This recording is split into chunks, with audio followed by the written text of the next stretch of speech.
केपीओलीलाई पक्राउ गरिएको कुरामा साथ छ कि छैन? कुरा मलाई थाहा हुन्न हजुर। थाहा हुँदैन। कानूनलाई थाहा छ, कानूनलाई थाहा छ, कानूनले गर्छ जे गर्छ। ठिक गरे कि बेठिक गरे बालेन सरकारले? कानूनले गरे। ल ल आयो प्रतिशोध भयो भनेर अब आन्दोलन गर्ने भन्दैछ नि एमालेहरू। त्यसै गर्नु थाहा छैन। त्यस्तो कुरा नसोध्ने यार, किताबको कुरा सोध्ने। हाम्रो युवा मन्त्री आउनुभयो, प्रधानमन्त्री, एकदम आशा जागेछ गुरु। आशा मात्रै नगर्नुहोस्, काम पनि गर्नुहोस्। काम पनि काम त गरेर देखाएको। आशा मात्रै गर्ने, काम नगर्यो भने हरायो फेरि। रातारात केपीओलीलाई पक्राउ पर्यो नि महावीर सर, के भन्नुहुन्छ? साथ चाहिँ हुनु पर्यो के, माननीयको साथ चाहिँ हुनु पर्यो।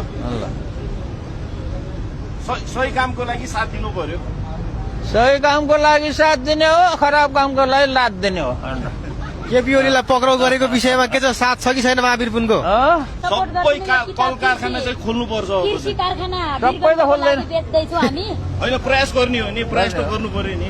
अब सरले सुरुवात गर्नुभयो, अब हामी यहाँ नयाँ युवाहरूले पनि त होइन, युवाहरूले गफ गर्ने होइन, कारखाना खोल्ने हो। ल आयो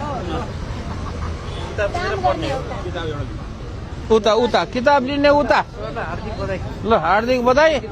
ल किताब लिने उता है, किताब लिने उता, फोटो खिच्ने यता। ल आयो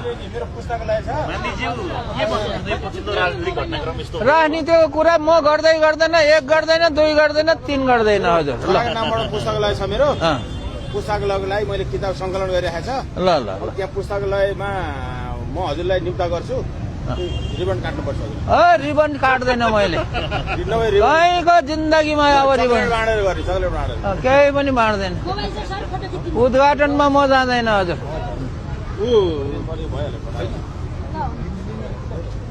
मैले यहाँ हजुरलाई बोलाउँदै आउनुहुन्न।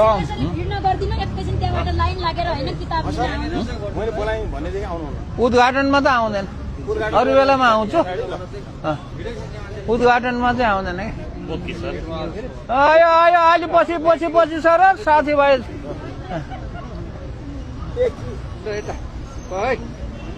उल्टो राखेर हुन्छ